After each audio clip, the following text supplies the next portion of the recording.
Good morning प्यारे बच्चों। तो बच्चों, हमने हिंदी पाठ्य पुस्तक में पाठ नंबर 1 से लेकर 4 तक पढ़ लिया था और इन्हीं चारों पाठों पर आधारित आदर्श प्रश्न पत्र 1 हमने कर लिया था। ठीक है, तो इसके बाद आज हम करने जा रहे हैं त्योहारों का देश, जो कि एक कविता है और इनके कवि का नाम है सुरेश सलील। ठीक है, तो आज हम ये पढ़ेंगे।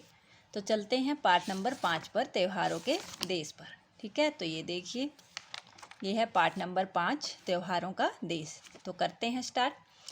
देखो बेटा, आपको पता है त्यौहार क्या होते हैं। त्यौहार जो है हमारे देश में अलग अलग तरीके से मनाए जाते हैं, जो कि हिंदू, मुस्लिम, सिख, ईसाई सभी जाति धर्मों के लोग अलग अलग तरीके से मनाते हैं। ठीक है, लेकिन फिर भी आपस में हम मिलजुल कर रहते हैं।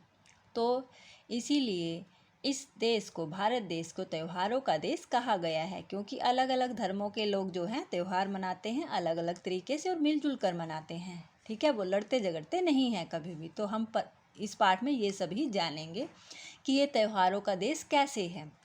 यहाँ पर एक नहीं, बहुत सारे त्यौहार मनाए जाते हैं, इसलिए इसको त्योहारों का देश कहा जाता है। तो देखो, यहाँ पर पाठ से पूर्व हम कुछ पढ़ते हैं। पाठ से पहले, प्यारे बच्चों, क्या आप जानते हैं कि त्यौहार हमारे जीवन में जो है आनंद, उमंग, नई स्फूर्ति एवं उत्साह का संचार करते हैं। अपने देश भारत में विभिन्न जाति, धर्मों एवं समुदायों के लोग रहते हैं। वे सभी अपने त्योहारों को आपस में मिलजुल कर प्रसन्नता के साथ मनाते हैं। यह कविता किन किन त्योहारों के बारे में बता रही है? तो यहाँ पर ये ही बताया गया है कि यहाँ पर विभिन्न धर्मों, जातियों और समुदायों के लोग रहते हैं और ये त्यौहार जो मनाते हैं तो कैसे मनाते हैं, तो आइए पाठ पढ़कर हम जानते हैं। ठीक है, तो देखो स्टार्ट करते हैं।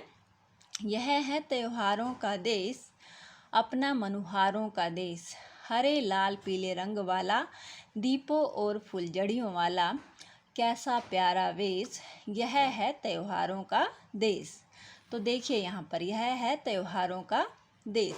तो त्योहारों का मतलब बहुत सारे त्योहारों का। ठीक है, अपना मनुहारों का, मनुहारों का मतलब मनाने के ढंग वाले, मतलब कि अलग अलग धर्म जातियों के लोग अलग अलग तरीके से जो है अपने त्यौहार को मनाते हैं। हरे लाल पीले रंग वाला मतलब कि जो होली का त्यौहार है हिंदू लोग मनाते हैं और अलग अलग रंग जो है वो डालते हैं, आपस में लगाते हैं, गुलाल लगाते हैं। ठीक है, रंग डालते हैं, तो इसलिए हरे लाल पीले रंग वाला, दीपों और फुलझड़ियों वाला, ये है होली का त्यौहार। और दीपों और फुलझड़ियों वाला मतलब दिवाली का त्यौहार।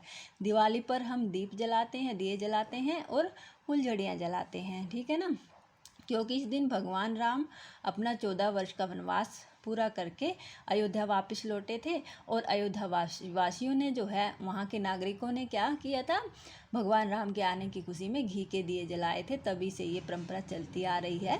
ठीक है, दिवाली मनाने की। ठीक है, कैसा प्यारा वेश, देखो ये सब देख के कैसा प्यारा वेश लगता है, मतलब कि सब रंग बिरंगे कपड़े डाले हुए हैं, सब कैसे त्यौहार मना रहे हैं। तो ये वेश जो है बहुत ही अच्छा लग रहा है, बहुत ही प्यारा लग रहा है। यह है त्योहारों का देश।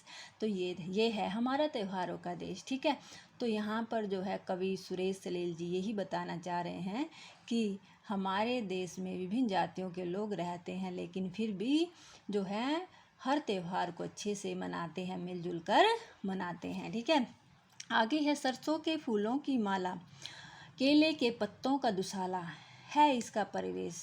इस देश में जो है सरसों जो है होती है, तो ये सरसों खिली हुई बहुत ही अच्छी लगती है, जैसे कि हमारे देश ने सरसों के फूलों की माला डाली हुई है और केले के पत्तों की दुसाला ओढ़ी हुई है। दुसाला होती है चादर। ठीक है इसका परिवेश, इसका वातावरण है, इसके चारों तरफ का परिवेश है। ठीक है, यह है त्योहारों का देश। आगे चलते हैं। हिंदू मुसलमान की टोली, ईद मिले और खेलें होली, आपस में हिल मिल रहने का देते हम संदेश, यह है त्योहारों का देश। हिंदू मुसलमान की टोली, ईद मिले और खेले होली। देखो, हिंदू जो है होली मनाते हैं और मुसलमान ईद मनाते हैं। तो फिर भी आपस में मिलजुल कर मनाते हैं, आपस में हिल मिल मतलब मिलजुल कर रहने का ये संदेश देते हैं।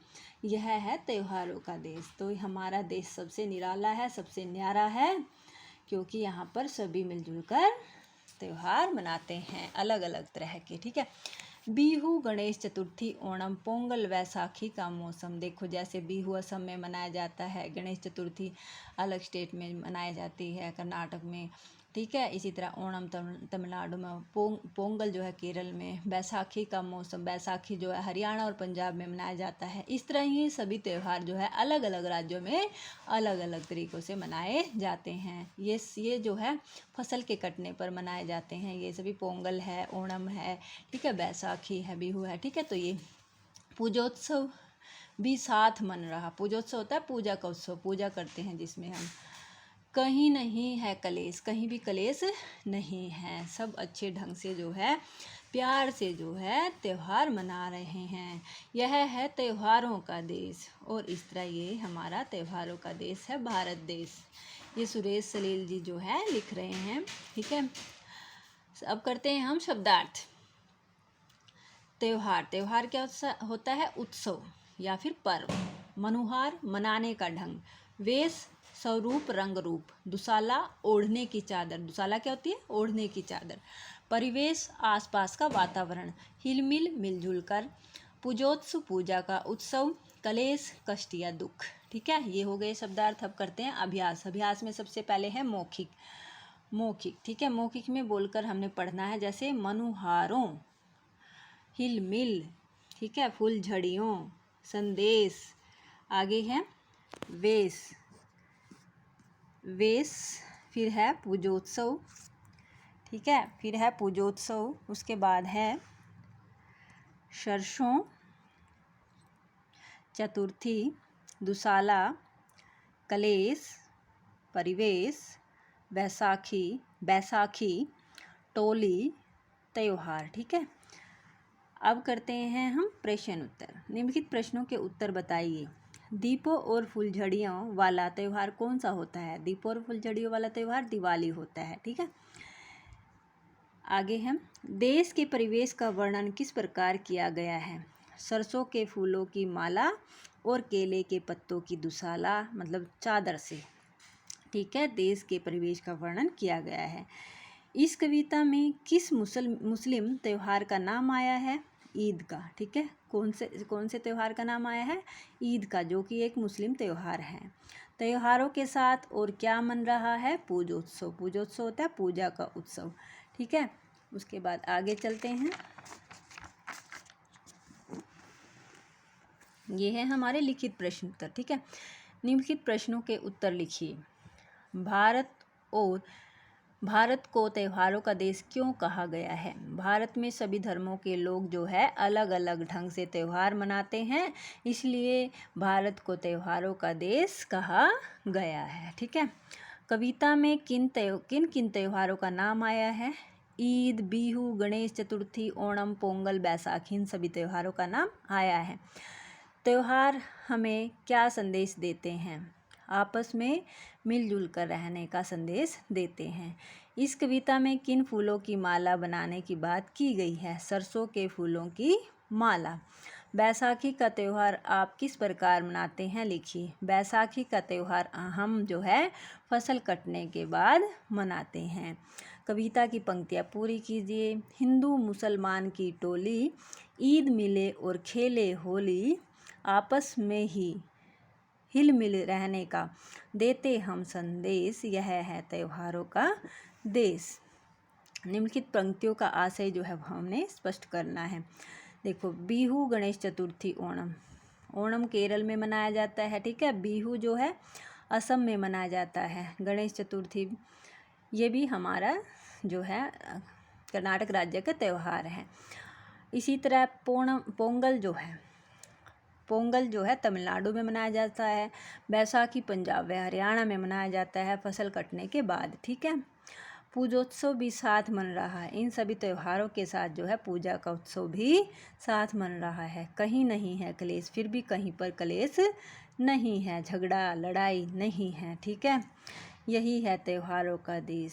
ठीक है, तो इस तरह हमारा यही है त्योहारों का देश, भारत देश। सही उत्तर पर टिक का निशान लगाइए। कविता में कवि किस तरह के देश की बात कर रहा है? संस्कारों वाले, फुलझड़ियों वाले, या फिर त्योहारों वाले, या फिर मनुहारों वाले, या रंगों त्योहारों वाले देश की बात कर रहा है। ठीक है, बात कर रहे हैं कवि, किसकी बात कर रहे हैं ये देखिए यहाँ पर। कविता में कवि किस तरह के देश की बात कर रहे हैं? त्योहारों वाले देश की बात कर रहे हैं। इसी तरह रंगों का त्यौहार कौन सा होता है? रंगों का त्यौहार होली होता है। त्योहारों के आने से क्या नहीं रहता? क्लेश नहीं रहता। क्या नहीं रहता? क्लेश नहीं रहता। ये मूल्यपरक प्रश्न है। कविता के माध्यम से आप जान चुके हैं कि सभी त्यौहार हमें मतभेदों को भुलाकर आपस में मिलजुल कर रहने का संदेश देते हैं। हमें भी आपसी प्रेम भाव बनाए रखने की कोशिश करनी चाहिए। ऐसा ही वातावरण बनाए रखने के लिए आप क्या करेंगे लिखिए, तो इसके बारे में हमने लिखना है। हमें भी ऐसा ही वातावरण जो है बनाना चाहिए, जैसा कि इस कविता में दर्शाया गया है, दिखाया गया है, बताया गया है। ठीक है, सभी त्यौहार सामाजिक समरसता का संदेश देते हैं, लेकिन अधिकतर लड़ाई झगड़े त्योहारों के अवसर पर ही होते हैं। इस विषय में आपका क्या विचार है? तो ये सभी जो है मूल्यपरक प्रश्न है। हमें कभी भी जो है त्यौहार के अवसर पर लड़ना झगड़ना नहीं चाहिए। भाषा ज्ञान, अब क्या करेंगे? भाषा ज्ञान। प्यारे बच्चों, विशेषता अथवा विशेष बात बताने वाले शब्दों को विशेषण कहते हैं। विशेषता अथवा विशेष बात बताने वाले शब्दों को विशेषण कहते हैं। विशेषता क्या होती है? किसी की जैसे भलाई बुराई वाले शब्द बोलना, ये अच्छा है, ये बुरा है। कविता में कुछ त्योहारों के नाम आए हैं, उन्हें उनकी विशेषता से मिलाइए। जैसे दीपावली, दीपों का त्यौहार, होली, रंग का त्यौहार, ईद, सेवैयाँ बनाई जाती हैं, गणेश चतुर्थी को गणेश पूजा होती है, ओणम पे राजा महाबली की पूजा होती है। ठीक है, तो इस तरह बॉक्स में दिए गए शब्दों को निर्देश अनुसार लिखिए। पुल्लिंग यहाँ से हमने ढूंढना है और यहाँ पे लिखना है। पुल्लिंग में जैसे फूल, स्त्रीलिंग में माला। ठीक है, यहाँ से ढूंढ के हमने यहाँ पे फिल किया है। उसके बाद है देश क्या है? पुल्लिंग है। त्योहार है, दीप, ये सभी क्या है? पुल्लिंग है। होली, फुलझड़ी, सरसों, ये क्या है? स्त्रीलिंग है। रंग शब्द में ईला प्रत्यय जुड़ने से नया शब्द रंगीला बना है। निम्नलिखित प्रत्ययों की सहायता से कुछ नए शब्द बनाकर लिखिए। जैसे कि प्रत्यय क्या होते हैं? जो लास्ट में, अंत में, शब्द के अंत में जुड़ते हैं। ठीक है, जैसे ईला, सजीला, यहाँ पर रंगीला और गर्बीला। ई, बोली, टोली, होली, लास्ट में आए हैं ना, अंत में आए हैं ई। ठीक है, यहाँ पर ईला आया है अंत में। ई है भारतीय, शास्त्रीय, नगरीय। आई, पढ़ाई, कमाई, सगाई।